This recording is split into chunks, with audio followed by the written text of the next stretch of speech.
काल भाजपच्या पदाधिकाऱ्यामध्ये पैसे मिळाल्याचा स्ट्रिंग ऑफिसर निलेश राणे निघाला काय?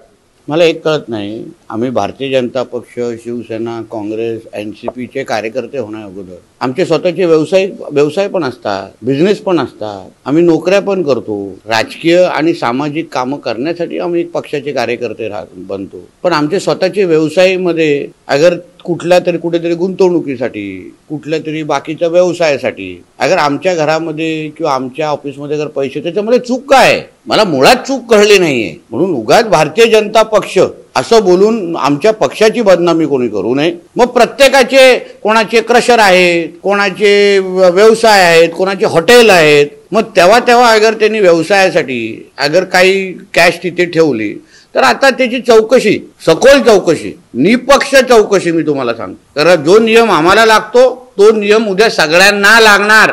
हे वाक्य सगळ्यांनी नोंद करून ठेवावं. हमाम में सब नंगे होते. म्हणून निवडणूक आयोग, पोलीस खातं सखोल चौकशी, निपक्ष चौकशी करेल आणि जे काय दोषी आहे त्याला कारवाई आम्ही निश्चित पद्धतीने करणार.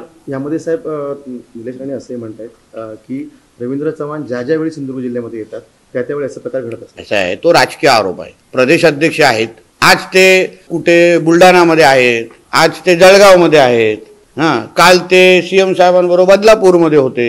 प्रदेश अध्यक्ष असल्यामुळे महाराष्ट्रातल्या प्रत्येक कानकोपऱ्यात जाणं हे त्यांचं काम आहे. म्हणून तो राजकीय आरोप आहे, त्याला राजकीय चष्म्याने आपण पाहिलं पाहिजे. कोण कुठे जात असतील. आता आम्ही उदय सामंतांबद्दल बोललो तर तेव्हा अगर आम्ही अशा पद्धतीचा धिंगाणा घातला तर